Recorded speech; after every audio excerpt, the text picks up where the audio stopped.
नमस्कार दोस्तों, स्वागत है आपके ऑनलाइन प्लेटफॉर्म प्रयाग शिक्षा में।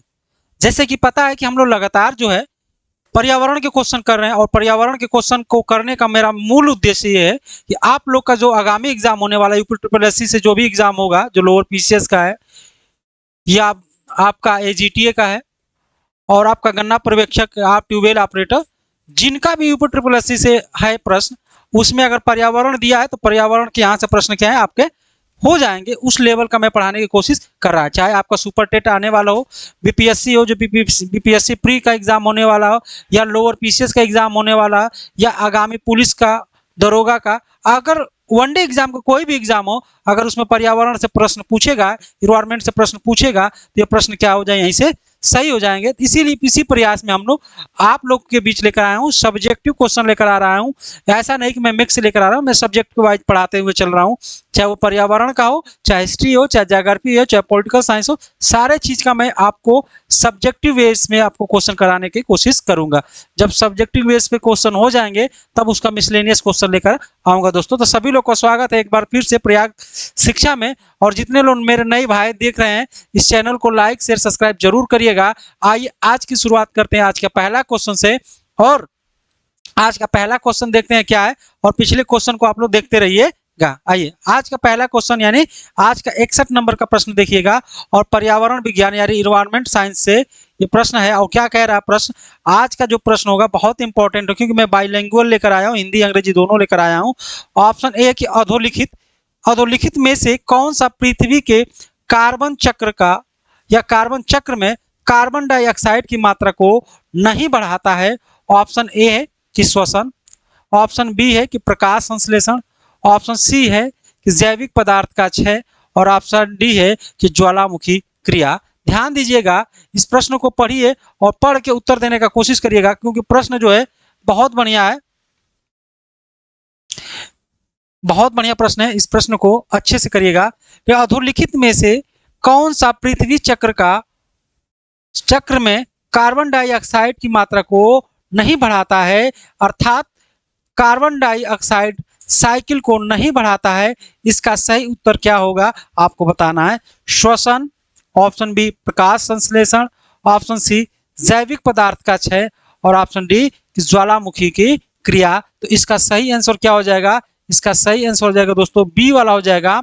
प्रकाश संश्लेषण जो है हमारे पृथ्वी पर कार्बन चक्र में कार्बन डाइऑक्साइड की मात्रा को नहीं बढ़ाता है, ये कार्बन डाइऑक्साइड की मात्रा को ग्रहण करता है। क्या करता है, ग्रहण करता है, और ऑक्सीजन की मात्रा को छोड़ता है। इसीलिए प्रकाश संश्लेषण जो हो जाएगा ये कार्बन डाइऑक्साइड की मात्रा को नहीं बढ़ाता है कार्बन चक्र में। अब श्वसन जो है, श्वसन क्या होता है, व्यक्ति क्या करता है, कार्बन डाइऑक्साइड की मात्रा को छोड़ता है, जो कि मात्रा पृथ्वी पर क्या है, बढ़ता है। अगर जैविक पदार्थ का क्षय देखते हैं, जैविक पदार्थ में जीव जंतु पेड़ पौधे जब सड़ते हैं तो वो भी कार्बन डाइऑक्साइड मात्रा क्या करते हैं, बढ़ोतरी करते हैं हमारे वातावरण में। ज्वालामुखी क्रिया जब उत्पन्न होती है तो ज्वालामुखी से निकलने वाले धूल धक्कड़ कण जो होते हैं वो भी हमारे वायुमंडल को कार्बन डाइऑक्साइड की मात्रा से को क्या करते हैं, बढ़ा देते हैं, वो इस कार्बन चक्र को बढ़ा देते हैं। इसीलिए आप देखेंगे कि प्रकाश संश्लेषण जो होता है इससे हमारे वायुमंडल को, हमारे पृथ्वी पे कार्बन डाइऑक्साइड की मात्रा अर्थात कार्बन चक्र की बढ़ोतरी नहीं होता है। इसीलिए इसका सही आंसर आज आपको होगा बी फॉर बॉल। आइए अगले प्रश्न की तरफ चलते हैं। अगला प्रश्न है आपका 2 नंबर का, अगला प्रश्न 62 नंबर का प्रश्न है, और 62 नंबर के प्रश्न को देखिएगा, बहुत इंपॉर्टेंट है कि सौर विकिरण का सबसे महत्वपूर्ण भूमिका है, सौर विकिरण का सबसे महत्वपूर्ण भूमिका है, the most importance role of the solar radiation in earth यानी भू। इसका सही आंसर क्या होगा बताइएगा। सौर विकिरण का सबसे महत्वपूर्ण भूमिका है, ऑप्शन ए कि कार्बन चक्र में, ऑप्शन बी हाइड्रोजन चक्र में, ऑप्शन सी जल चक्र में, ऑप्शन डी नाइट्रोजन चक्र में। आप लोग बताइएगा इस प्रश्न का उत्तर क्या है। मैं दोबारा इंग्लिश में पढ़ देता हूं। The most importance role of solar radiation in the carbon cycles, hydrogen cycles, water cycles या नाइट्रोजन साइकिल्स। बताइएगा दोस्तों इसका सही आंसर क्या हो जाएगा कि सौर विकिरण का सबसे महत्वपूर्ण भूमिका क्या है हमारे पृथ्वी पर, हमारे वायुमंडल में? इसका सही आंसर क्या हो जाएगा? आप लोग सभी बताइएगा। सभी लोग सही बता रहे हैं। इसका सही आंसर हो जाएगा जल चक्र हो जाएगा। क्या हो जाएगा? जल चक्र। वाटर साइकिल इसका क्या हो जाएगा? सही हो जाएगा वाटर साइकिल। अब वाटर साइकिल कैसे सही होगा? जब आप देखते हैं कि सूर्य का प्रकाश हमारे पृथ्वी पर, सूर्य का प्रकाश हमारे पृथ्वी के सागर तल पे पड़ता है। सागर तल पे सूर्य का प्रकाश क्या है? पड़ता है। और इस सागर तल पे जो जल होते हैं, ये जल क्या होने लगते हैं? गर्म होने लगते हैं, और गर्म होकर भाप बन के ऊपर उठने लगते हैं, और ऊपर उठकर ये क्या करते हैं? बादल बनते हैं, और बादल बन के पुनः ये वर्षा करा के ये समुद्र में या स्थल पे क्या करते हैं? ये आ जाते हैं। तो सौर विकिरण का ये सबसे महत्वपूर्ण भूमिका होती है, अर्थात सागरों में जल को गर्म करके उसका वाष्पीकरण हो जाना, वाष्पीकरण होकर बादल बनना, बादल बन के पुनः वर्षा के रूप में आ जाना, ये सबसे महत्वपूर्ण भूमिका होती है। इसीलिए हम कहते हैं कि इसका सही आंसर क्या हो जाएगा? जल चक्र यानी वाटर साइकिल सही आंसर हो जाएगा। आइए अगले प्रश्न पे चलते हैं। अगला प्रश्न आपका 63 नंबर का प्रश्न है। 63 नंबर का प्रश्न क्या कर रहा है? वर्षा की मात्रा निर्भर करती है, वर्षा की मात्रा निर्भर करती है, the amount of the rainfall depend on, यानी वर्षा की मात्रा किस पे डिपेंड करती है, किस पे निर्भर करती है? ऑप्शन ए कि हवा के दबाव पे, ऑप्शन बी है कि वायुमंडल में नमी पे, ऑप्शन सी है कि जल चक्र में, और ऑप्शन डी है कि तापमान में। बताइएगा वर्षा की मात्रा किस पर निर्भर करती है? अभी मैं बताया हूं कि जब हमारे सागरी तल से सूर्य का प्रकाश जो होता है सागरों में पड़ता है, अर्थात जलों पे पड़ता है, तो जल क्या होते हैं?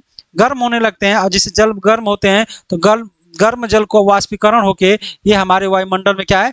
वायुमंडल में चले जाते हैं। जैसे जैसे ये जलवाष्प में ऊपर जाता है वैसे वैसे संघनन होकर ठंडा होने लगता है, और वायुमंडल में ये नमी होने लगता है, और नमी होने के बाद जैसे भारी होता है ये पुनः क्या होता है? वर्षा के रूप में आने लगता है। तो हमारे वायुमंडल में जलवाष्प की मात्रा संघनित होकर जब नमी हो जाती है, नम हो जाती है, ठंडा हो जाती है, वह भारी हो जाती है, तो वह पुनः पृथ्वी की सतह पर आके गिरने लगती है। तो इसका सही आंसर क्या हो जाएगा? इसका सही हो जाएगा कि वायुमंडल में नमी के कारण जो है वर्षा की मात्रा को निर्धारण या निर्भर करती है कि हमारे वायुमंडल में कितनी मात्रा में संघनन होकर नमी होकर वर्षा कराती है। तो इसका सही आंसर क्या हो जाएगा?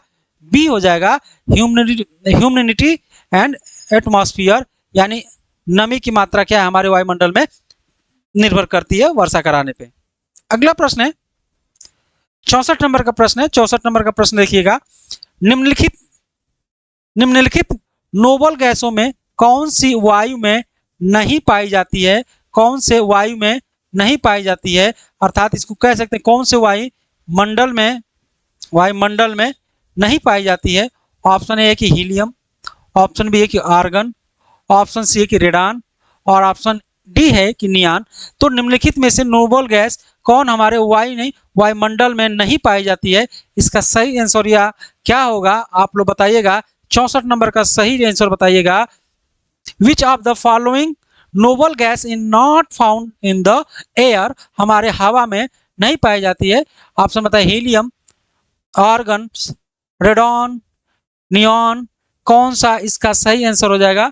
सभी लोग फटाक से बताइएगा। 64 नंबर का प्रश्न है, बहुत शानदार प्रश्न इस बार लेकर आया हूं, और प्रश्नों का श्रृंखला जब आप देखेंगे तो आपको मजा आ जाएगा प्रश्न करते हुए। इसका सही आंसर क्या हो जाएगा? 64 का। 64 का राइट आंसर क्या होगा? चलिए आप लोग बताइएगा। हमारे वायुमंडल में बताइएगा हमारे वायु में नहीं पाई जाती है, तो हमारे वायु में कौन सी गैस नहीं पाई जाती है? तो हमारे वायु में आप देखेंगे एक गैस नहीं पाई जाती है जिसका नाम क्या है? रेडॉन। रेडॉन क्या है? नहीं पाई जाती है, और रेडॉन की मात्रा वायु में नहीं पाया जाता है, वायु में नहीं पाया जाता है। लेकिन हीलियम, आर्गन और नियॉन की मात्रा हमारे वायु में पाया जाता है। और जब ज्वालामुखी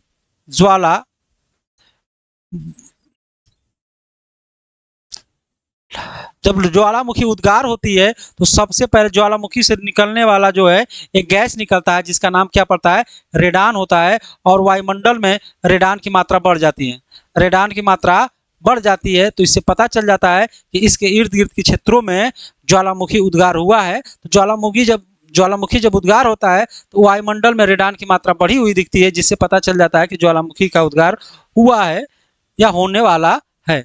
तो इसका सही आंसर क्या हो जाएगा? रेडॉन हो जाएगा। सी वाला ऑप्शन क्या है, सही है। आइए अगले प्रश्न पे चलते हैं। अगला प्रश्न आपका 65 नंबर का प्रश्न है। 65 नंबर का प्रश्न है कि पर्यावरण अपकर्षण, पर्यावरण अपकर्ष से अभिप्राय है। पर्यावरण अपकर्ष से अभिप्राय है, बताइएगा। एनवायरमेंट डिग्रेडेशन मीन्स क्या है, पर्यावरण अपकर्ष से अभिप्राय क्या है, ऑप्शन बताइएगा और इसका मतलब क्या है ये भी बताते रहिएगा। चलिए, ए है कि पर्यावरणीय गुणों का निम्नीकरण, ऑप्शन बी है कि मानवीय क्रियाओं से विपरीत परिवर्तन, ऑप्शन सी है कि पर्यावरण संतुलन और ऑप्शन डी है कि उपयुक्त में से सभी। इसका सही आंसर क्या हो जाएगा, इसका सही आंसर क्या हो जाएगा बताइएगा, फटाक से बताइएगा। 65 नंबर के प्रश्नों का इंतजार कर रहा हूं, देखता हूं कौन सबसे पहले उत्तर देता है। 65 नंबर का, 65 नंबर का देखता हूं सबसे पहले उत्तर कौन देता है 65 नंबर का प्रश्न।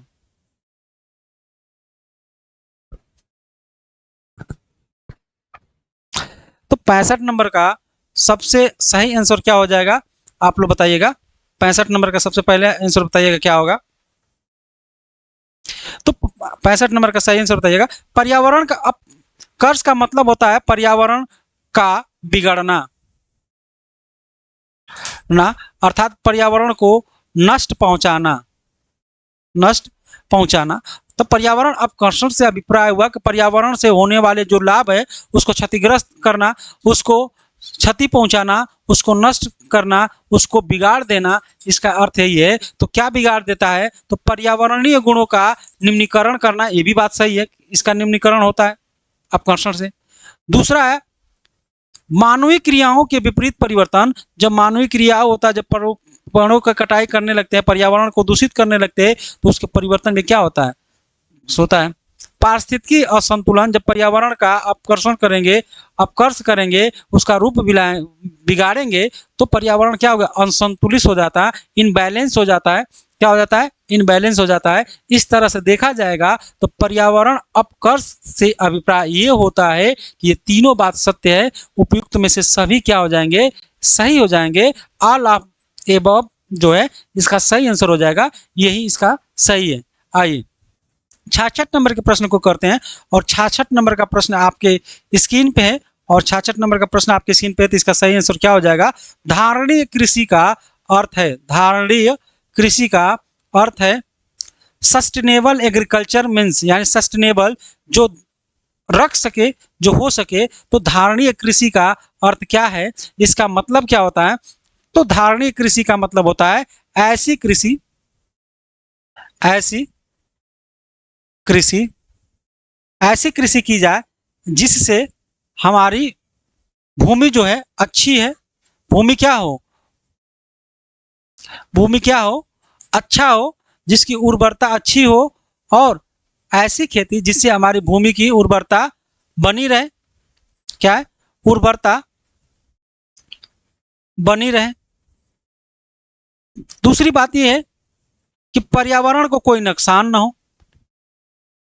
कोई नुकसान ना हो, और भविष्य में खेती के लिए संभव, भविष्य में खेती, भविष्य में खेती क्या हो, संभव हो, संभव हो। तो धारणीय कृषि का अर्थ ये होता है कि ऐसे खेती करना चाहिए जिससे हमारी उर्वरता बनी रहे, हमारे पर्यावरण को कोई नुकसान ना हो, और भविष्य में खेती करने के लिए क्या हो, संभव, खेती करने के लिए क्या हो बेटा, संभव। इस प्रकार से इसका सही आंसर अगर पूछा जाएगा तो इसका सही आंसर क्या हो जाएगा कि भूमि गुणवत्ता का अक्षुण्ण रखना, अर्थात भूमि की सुरक्षा को सही करना। इसका सही आंसर हो जाएगा सी वाला। क्या हो जाएगा, इसका सही आंसर क्या हो जाएगा, सी फॉर कैट हो जाएगा। तो इसका धारणीय कृषि का अर्थ होता है, यानी सस्टेनेबल एग्रीकल्चर मीन्स का अर्थ जो होता है यही सही होता है कि भूमि गुणवत्ता को अक्षुण्ण बनाए रखना।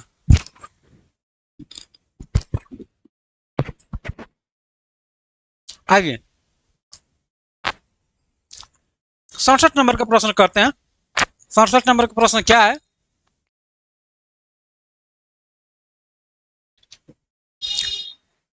पृथ्वी सम्मेलन +5 का आयोजन हुआ था। अर्थ समिट +5 वाज हेल्प अस, ये कहाँ हुआ था? सबसे पहले हम बात करेंगे कि प्रथम पृथ्वी सम्मेलन जो हुआ था, प्रथम पृथ्वी सम्मेलन कहाँ हुआ था? ये 1992 में हुआ था। ये कहाँ हुआ था? रियो डी जेनेरियो में हुआ था। रियो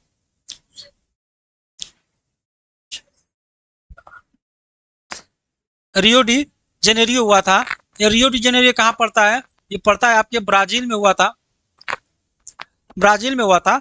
उसके 5 साल बाद एक और पृथ्वी सम्मेलन होता है। कब होता है? 1997 में होता है। और ये कहाँ होता है? ये न्यूयॉर्क में किया जाता है। न्यूयॉर्क शहर में किया जाता है। कब किया जाता है? 1997 में किया जाता है। और इसका उद्देश्य होता है पृथ्वी पर लगातार जो पर्यावरण संबंधित मामले थे उसको सही करना और पृथ्वी के सतत विकास के लिए कार्य करना। तो इसका सही आंसर जो पूछेगा आपसे कब हुआ था, तो प्रथम पृथ्वी सम्मेलन 1992 हुआ था। उसके ठीक 5 साल बाद दूसरा पृथ्वी सम्मेलन होता है जो न्यूयॉर्क में आयोजित किया जाता है। तो इसका सही आंसर हो जाएगा डी वाला ऑप्शन सही हो जाएगा, 1997। आइए अगले प्रश्न पे चलते हैं। अगला प्रश्न है आपका नीरी, इसको क्या बोलते हैं? इसको नीरी पढ़ेंगे, क्या पढ़ेंगे? NEERI, national agriculture engineering research industry. ध्यान रखिएगा, नीरी का अर्थ होता है national agriculture engineering research index. कब और कहां स्थापित किया गया था? ऑप्शन ए है 1970 धनबाद, ऑप्शन बी 1968 नागपुर में, ऑप्शन सी कि 1956 नई दिल्ली में, और ऑप्शन डी कि 1960 चेन्नई में। बताइएगा, NEERI national agriculture engineering research कहाँ स्थापित किया गया था?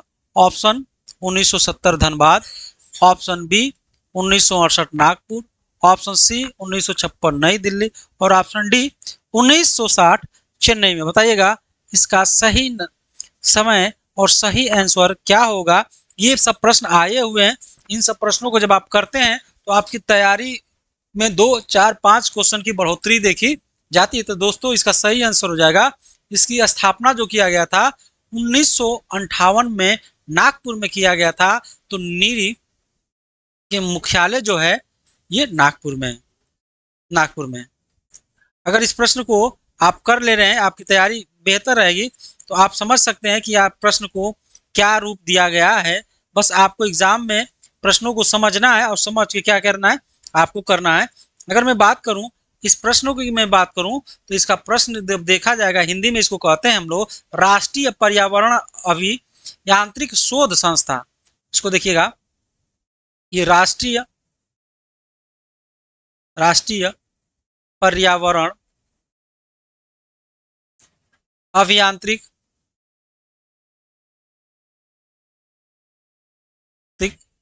शोध संस्था ये पूछेगा कहाँ किया गया था, तो 1958 में नागपुर में किया गया था। राष्ट्रीय पर्यावरण अभियांत्रिक शोध संस्था अर्थात नेशनल इन्वायरमेंट इंजीनियरिंग रिसर्च कहाँ पे स्थापित किया गया था? 1958 में नागपुर में। इस चीज को ध्यान रखिएगा। अगले प्रश्न में चलते हैं। अगला प्रश्न है आपका 59 नंबर का प्रश्न है जो आपकी स्क्रीन पे, और पढ़िए इसको क्या कर। विश्व मौसम विज्ञान संगठन का मुख्यालय कहाँ स्थित है? विश्व मौसम विज्ञान संगठन का मुख्यालय कहाँ है? ऑप्शन ए है Geneva, option B Rome, option C Sydney, और ऑप्शन डी टोक्यो। इसका सही आंसर बताइएगा, इसका सही आंसर बताइएगा।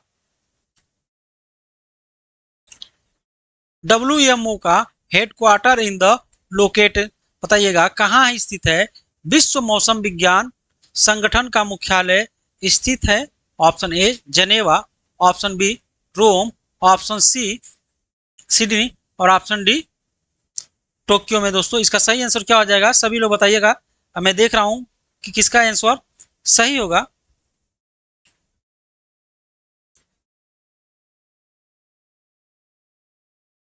चलिए, इसका सही आंसर हो जाएगा ए जनेवा में बनाया गया था? क्या जनेवा में मुख्यालय बनाया गया था? तो विश्व विज्ञान संगठन का मुख्यालय जनेवा में स्थित है और इसकी स्थापना जो हुआ था, स्थापना की बात करूं, स्थापना जो हुआ था ये 1950 में किया गया था जनेवा में। ध्यान रखिएगा। तो कभी कभी प्रश्न पूछ लेता है WMO का हेडक्वार्टर कहाँ स्थित है? तो हेडक्वार्टर इसका जनेवा में किया गया था और इसकी स्थापना 1950 में किया गया था। ध्यान रखिएगा। अगले प्रश्न की मैं बात करता हूं। अगला प्रश्न है आपका 70 नंबर का प्रश्न है और 70 नंबर का प्रश्न को देखिएगा और देखकर बताइएगा क्या है।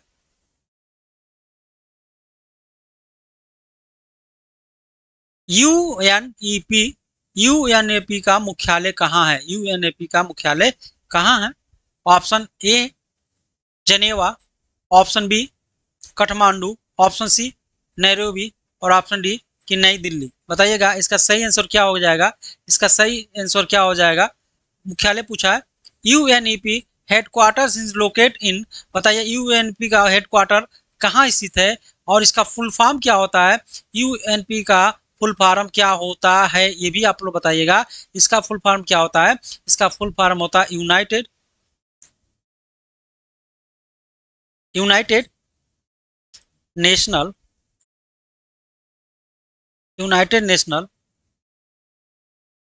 Environment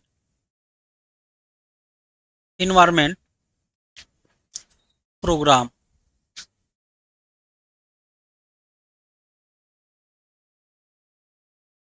United national environment programme का मुख्यालय कहाँ स्थित है? इसका मुख्यालय जो आपका स्थित है कहाँ पे?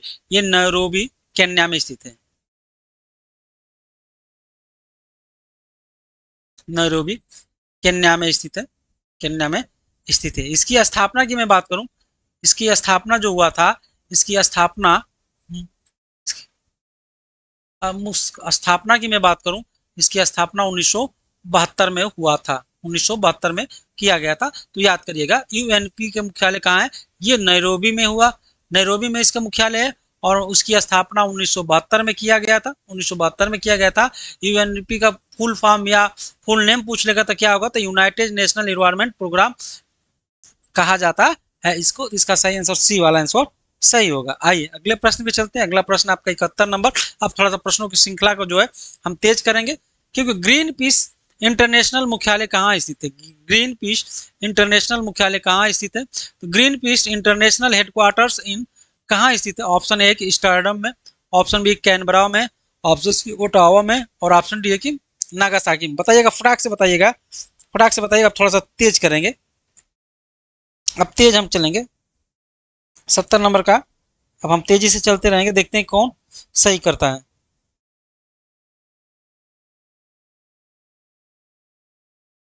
इकहत्तर नंबर का है ना? 70 नंबर, 71 नंबर का, 71 नंबर का बताइएगा।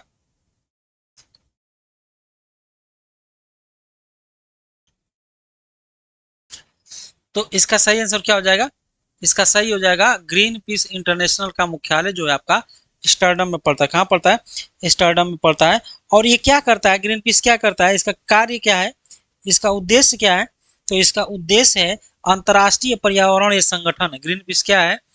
ये इंटरनेशनल पर्यावरण संगठन है जो पर्यावरण को बचाने का कार्य करता है, जिसका मुख्यालय जो स्टर्डम में बनाया गया था। आइए अगले प्रश्न का बात करते हैं। अगला प्रश्न है आपकी स्क्रीन पर 72 नंबर का प्रश्न जो बहुत शानदार है। भारत में पर्यावरण अधिनियम कब पारित किया गया? भारत में पर्यावरण अधिनियम कब पारित किया गया? ये सारे प्रश्न आराम से कर पाएंगे। Option A 1986, option B 1981, option C 1987 और ऑप्शन डी 1978 में। भारत में पर्यावरण अधिनियम कब लाया गया? तो कब लाया गया? तो ये जो घटना घटी थी, आप 1984 की घटना जो 1984 में जो घटना हुई थी, भोपाल गैस त्रासदी के बाद, भोपाल गैस त्रासदी के बाद भारत सरकार ने एक विधेयक लेकर आती है, एक अधिनियम लेकर आती है जिसे हम भारत में पर्यावरण अधिनियम कहा जाता है। और ये कब पारित हुआ? तो ये 1986 में, 1986 में इसको क्या किया गया था? पारित कर दिया गया था। और किसके बाद लाया गया था? किसकी घटना घटने के बाद लाया गया था? 1984 भोपाल गैस के त्रासदी के बाद ये बिल को लाया गया था। तो इसका सही आंसर जो हो जाएगा 1986, बी वाला ऑप्शन क्या हो जाएगा? सही हो जाएगा, बी वाला ऑप्शन क्या हो जाएगा, सही हो जाएगा। आइए 73 नंबर के प्रश्न को देखते हैं। सूची 1 को सूची 2 से क्या करना है, सम्मिलित करना है। सूची 1 को देख दो को सूची 1 को सूची 2 से सम्मिलित करना है। पहला है कि वन नीति, दूसरा है कि पर्यावरण अधिनियम, ऑप्शन सी है कि औद्योगिक नीति, और ऑप्शन डी है कि शिक्षा नीति। इसका सही बताइए, सूची 1 को सूची 2 इनमें से कूट दिया है, कौन सा सही होगा, कौन सा सही होगा। तो पर्यावरण को बचाने के लिए अगर मैं बात करूं तो पर्यावरण को बचाने के लिए चारों ऑप्शन क्या हो गए, आपको सही हो गए, क्या हो जाएंगे, सही हो जाएंगे 73 नंबर के। क्यों हो जाएंगे, क्योंकि जब हम किसी इन्वायरमेंट की बात करते हैं तो इस इन्वायरमेंट में चारों ऑप्शन को मिलाकर हम देखते हैं और मिलाने के बाद पता चलता है कि इसका क्या सही होना चाहिए। तो आप लोग बताइए, इसका क्वेश्चन कुछ हमको लग रहा है कि अधूरा अधूरा सा लग रहा है, आप लोग बताइएगा, आप लोग बताइएगा क्वेश्चन थोड़ा सा अधूरा अधूरा सा नहीं लग रहा है, कमेंट करिएगा आप लोग।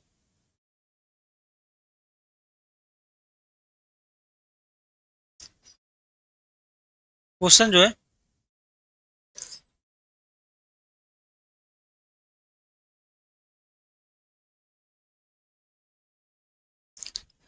ये प्रश्न जो है, ये प्रश्न थोड़ा सा गलती टाइप हो गया है, ये प्रश्न जो है गलती टाइप हो गया है। इस प्रश्न को हम लोग डिलीट करते हैं। इसका प्रश्न ये होना चाहिए कि निम्नलिखित में से कौन सा पर्यावरण संतुलन के संरक्षण से संबंधित है। ये सूची हटाइए, प्रश्न जो है ये गलत हो गया, बाकी ये सही है। मैं लिख दे रहा हूं, मैं लिख दे रहा हूं, पर्या पर्या पर्यावरण संतुलन से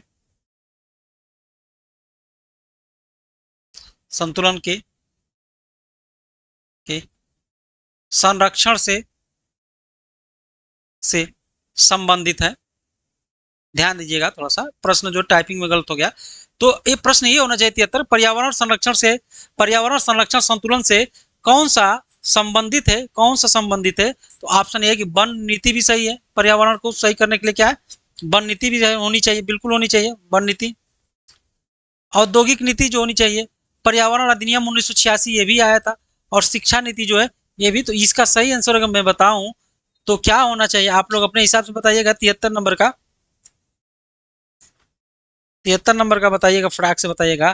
तो 73 नंबर का सही आंसर क्या हो जाएगा दोस्तों, 73 नंबर का सही आंसर हो जाएगा ए, पर्यावरण से संबंधित जो मामला है ये आपका ये सही होगा। क्या 1986 और 1986 वन नियम और वन नीति। तो इसका सही आंसर हो जाएगा क्या, 1 और 2। इस प्रश्न को डिलीट मान लीजिए, इस 73 नंबर का प्रश्न जो है इसको हम लोग खारिज करते हैं, डिलीट। टाइपिंग सही से नहीं हो पाया है, टाइपिंग क्या है सही से नहीं हो पाया, इस पर दिमाग न लगाए, गलत है। 74 नंबर के प्रश्न को देखते हैं। 74 नंबर का प्रश्न आपका कथन और कारण का दिया है। ये क्या है, कथन और कारण से दिया है। कह रहा है, कथन कह रहा है कि प्राकृतिक वनस्पति जलवायु का सूचक है। कारण है जल प्रिय पौधे आर्द्र जलवायु में पाए जाते हैं। तो बात सही है, जो प्राकृतिक वनस्पति जलवायु का एक सूचक है, ये बात सत्य है। इसकी व्याख्या क्या कह रहा है कि जल प्रिय या जल पौधा आर्द्र जलवायु में पाए जाते हैं, ये भी क्या है, सही है। ये उष्ण आर्द्र पौधे पाए जाते हैं, ये भी क्या है, सत्य है। इसका सही आंसर क्या हो जाएगा, ए आर दोनों एक ही सही हैं, और दोनों एक दूसरे की क्या कर रहे हैं, व्याख्या कर रहे हैं। क्या कर रहे हैं, व्याख्या कर रहे हैं। 75 नंबर का देखिएगा, 75 नंबर का प्रश्न देखिएगा। इको मार्क, ये मैंने पिछले क्लास में बताया था, इको मार्क किन उत्पादों को दिया जाता है, किन परिस्थितियों में दिया जाता है इको मार्क। ऑप्शन ए शुद्ध एवं मिलावटी रहित सामानों के लिए, ऑप्शन बी प्रोटीन समृद्धि के लिए, ऑप्शन सी पर्यावरण प्रति मैत्रिक व्यवहार रखने की आर्थिक व्यवहार रखने के लिए। तो इको मार्क जो एक प्रतीक है, जो प्रतीक है ये पर्यावरण को संरक्षित करने वाले लोगों को दिया जाता है। पर्यावरण को जो संरक्षित करते हैं, जो बचाते हैं, उनको इको मार्क ट्रेड है, जो एक चिन्ह है जो दिया जाता है, चिन्ह जो है दिया जाता है। तो इसका सही आंसर हो जाएगा सी पर्यावरण के मैत्रीपूर्ण संबंध जो होते हैं, इन्वायरमेंट की जो फ्रेंडली होते हैं, इन्वायरमेंट फ्रेंडली जो लोग होते हैं उनको इको मार्क प्रतीक दिया जाता है। 76 का प्रश्न देखिएगा। 76 का प्रश्न ये है कि पर्यावरण अनुकूलन उत्पादन के लिए कौन सा मार्क दिया जाता है। फिर वही प्रश्न पूछा है, पर्यावरण को अनुकूलित उत्पादन के लिए कौन सा मार्क दिया जाता है। अर्थात कह रहा है कि पर्यावरण को संरक्षित करने के लिए, पर्यावरण को बचाने के लिए जो एक प्रतीक दिया जाता है, एक चिन्ह दिया जाता है, उसको क्या कहते हैं।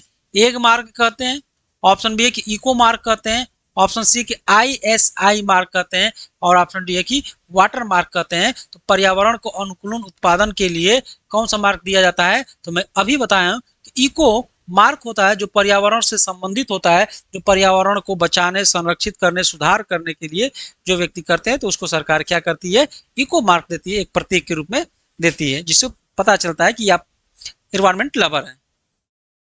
अगला प्रश्न है 77 नंबर का प्रश्न है, नगरीकरण एवं औद्योगिकरण हानिकारक होते हैं। नगरीकरण और औद्योगिकरण हानिकारक है, किसके लिए हानिकारक है, संतुलित विकास के लिए, ऑप्शन बी कि पर्यावरण एवं पारिस्थितिकी के लिए, ऑप्शन सी कि जैव विविधता के संरक्षण के लिए, कि ऑप्शन डी कि उपयुक्त में से सभी के लिए। बताइएगा, नगरीकरण और औद्योगिकरण हानिकारक किसके लिए होते हैं, तो इसका सही आंसर क्या हो जाएगा, आप लोग बताइएगा फटाक से। 77 नंबर का प्रश्न देखते हैं कौन सबसे पहले जवाब देता है। 77 नंबर के प्रश्नों का जवाब देखते हैं कौन सबसे पहले देते हैं, देखते हैं।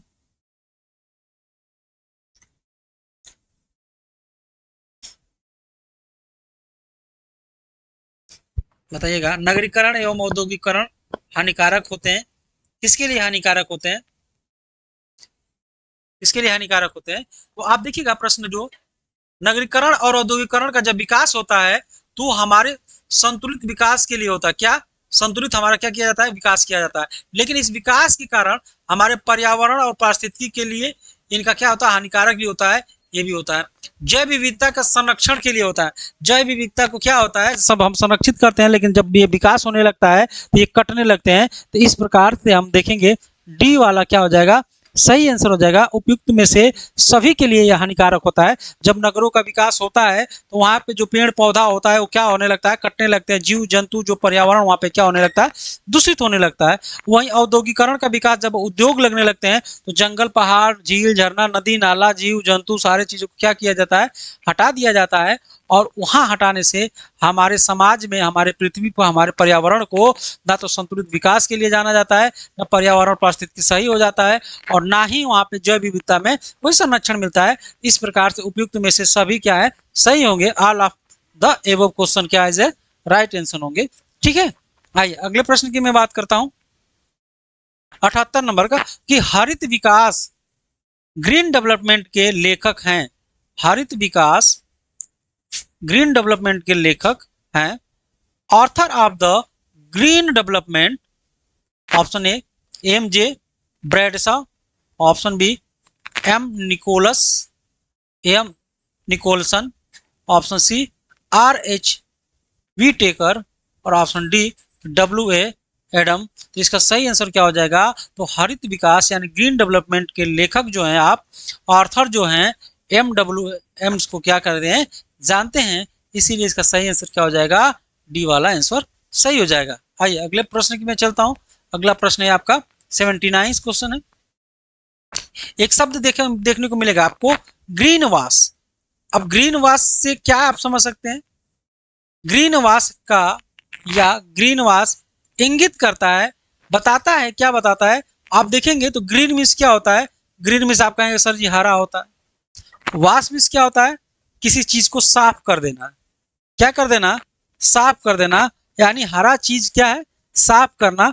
तो ये किससे रिलेट करता है, तो हरा चीज का मतलब होता है आप इन्वायरमेंट यानी पर्यावरण से संबंधित कोई प्रश्न जो होगा यही इसमें सही होगा। तो आप समझिएगा, हरा या ग्रीन वॉश यानी हरा चीज को साफ करना। तो कौन सा हरा चीज को साफ करेंगे, तो पर्यावरण में रहेंगे तो वही तो साफ करेंगे। तो ऑप्शन ए है कि झूम खिरीति को प्रोन्नति, ऑप्शन बी कि नदी जल की शुद्धिकरण, ऑप्शन सी हरियाली हटाना, कि ऑप्शन डी कि पर्यावरण संरक्षण का झूठा वादा करना। तो ग्रीन वॉश का मतलब ये होता है, ग्रीन वॉश का मतलब ये होता है जब कोई औद्योगिक कंपनी, जब कोई औद्योगिक कंपनी अपने उत्पादों को, जब कोई कंपनी अपने उत्पादकों को या उत्पादों को बेचते समय समय ये कहे कि ये जो है आपका सामान जो है इको फ्रेंडली है। क्या है? इको फ्रेंडली है, इको फ्रेंडली है, अर्थात आपके पर्यावरण के अनुकूल है, आपके पर्यावरण के साथ है। ऐसी बातों को झूठ बोलता है, ऐसी बातों को झूठ बोल के आपको सामान को बेचता है, इसी को ग्रीन वॉश कहा जाता है। जैसे आप देखे होंगे रामदेव बाबा जो हैं हर चीज को प्राकृतिक से, इन्वायरमेंट से जोड़ देते हैं। जो आप नमक खाते हैं, कहता है कि ये नमक जो है 1 लाख साल पुराना है, जो हिमालय से लाया गया है। या आप रुआवजा का जल पीते हैं, इसलिए पतंजलि कहते हैं कि जो हमारा जल है, जो रुआवजा है, ये प्राकृतिक नेचर से बनाया गया है। अर्थात जो अपने उत्पादों को बेचने के लिए प्राकृतिक के साथ, नेचर के साथ, इन्वायरमेंट के साथ झूठ बोलकर अपने सामानों को बेचता है, उसी को कहा जाता है ग्रीन वॉश, कहता है ग्रीन वॉश कहा जाता है। इसलिए इसका सही आंसर जो होगा आपको डी होगा, अर्थात पर्यावरण संरक्षण का झूठा वादा करना, झूठी बातें करना और इससे अपने सामान को बेच देना, यही ग्रीन वॉश कहलाता है। अगला है विश्व पर्यावरण दिवस कब मनाया जाता है? ये सबको पता है कि वर्ल्ड एनवायरनमेंट डे कब मनाया जाता है। ऑप्शन ए दिसंबर 1 को, ऑप्शन बी जून 5 को, ऑप्शन सी के नवंबर 4 को और ऑप्शन डी की नवंबर अगस्त 15 को। तो पर्यावरण दिवस कब मनाया जाता है?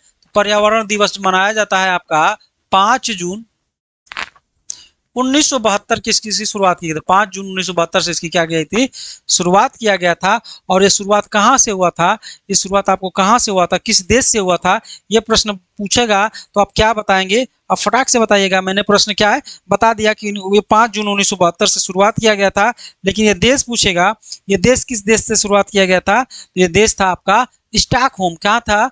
स्टॉकहोम। क्या था? स्टॉकहोम।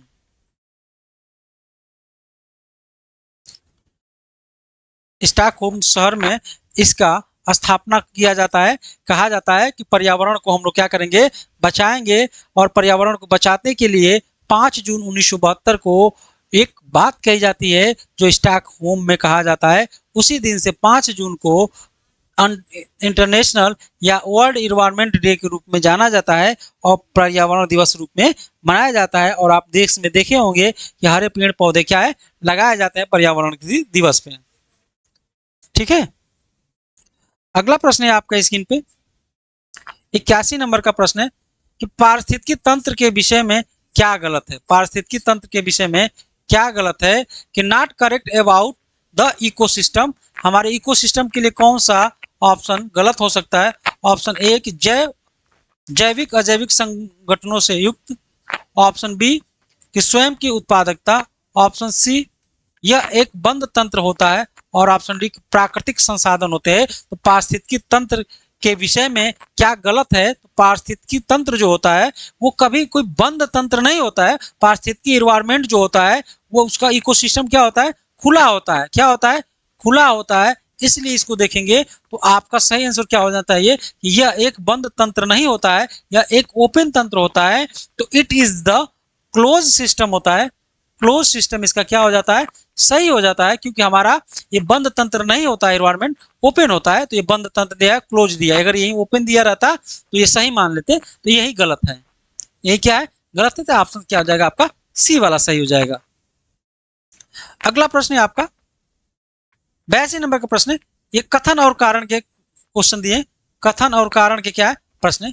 कह रहा है कि जीव मंडल एक खुला तंत्र का उदाहरण है। बिल्कुल है, जीव जो तंत्र है ये क्या है, एक खुला तंत्र का उदाहरण है। ऊर्जा के निवेश पर प्रतिबंध नहीं होता है, ये प्रश्न पूछा गया है। ऊर्जा के निवेश पर प्रतिबंध नहीं होता है। 82 नंबर का आप लोग बताइएगा इसका सही आंसर क्या हो जाएगा। 82 नंबर का बताइएगा फटाक से। 82 नंबर का 82 नंबर का इंतजार कर रहे हैं, इसका सही आंसर क्या हो जाएगा।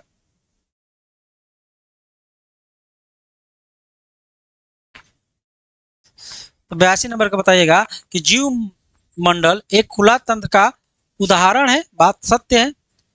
आर कह रहा है कि जीव मंडल में पदार्थ प्रारंभिक निवेश के बाद पुनः नए पदार्थ निवेश नहीं हो पाते हैं, प्रतिबंध लग जाता है। क्या है ये? प्रतिबंध लग जाता है। तो इसका सही आंसर क्या हो जाएगा?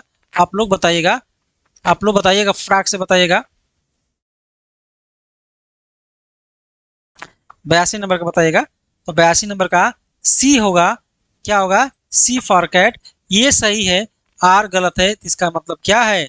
यही सही है। हमारा जीव मंडल जो है एक खुला तंत्र के रूप में जाना जाता है, लेकिन उसपे कोई प्रतिबंध नहीं लगता है, ऊर्जा का कोई निवेश का प्रतिबंध नहीं लगता है, इसीलिए ए सही है, आर गलत है।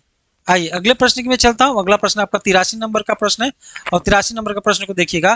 पृथ्वी का सर्वाधिक बृहद पारिस्थितिकी तंत्र पाया जाता है। पृथ्वी पर सर्वाधिक पारिस्थितिकी कहाँ पाया जाता है? Largest ecosystem of the earth. हमारे पृथ्वी पर सबसे लार्जेस्ट इकोसिस्टम कहाँ पे है? ऑप्शन ए कि जलमंडल, ऑप्शन बी कि जियोम, ऑप्शन सी है कि स्थल मंडल, और ऑप्शन डी है कि जय मंडल। बताइएगा जय मंडल। तो हमारे पृथ्वी पर सर्वाधिक बृहद पारिस्थितिकी तंत्र का क्षेत्र कहाँ पाया जाता है? Largest ecosystem of the earth कहाँ है? तो ऑप्शन ए है कि जलमंडल, जियोम, स्थल मंडल। इसका सही आंसर क्या हो जाएगा? सर्वाधिक विस्तृत पूछेगा, इसका सही आंसर हो जाएगा जय मंडल, अर्थात बायोस्फीयर पे इसकी सबसे ज्यादा पारिस्थितिकी तंत्र के रूप में जाना जाता है। अगले प्रश्न पे चलता हूं। अगला प्रश्न है आपका 84 नंबर का प्रश्न है कि जैविक संगठन का सही क्रम बताइए। जैविक संगठन का सही क्रम बताइए। ऑप्शन ए है कि जनसंख्या, उसके बाद जनसंख्या, उसका समुदाय या भूदृश्य। ऑप्शन बी है कि भूदृश्य, समुदाय, जनतंत्र या जनसंख्या। ऑप्शन सी है कि जनसंख्या, समुदाय।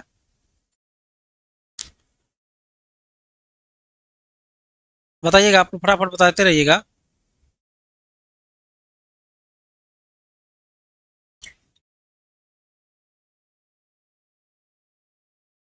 बताते रहिएगा, आप लोग फटाक से बताते रहिएगा, तो मैं मान जाऊंगा कि आप लोग तैयारी क्या है हुआ है।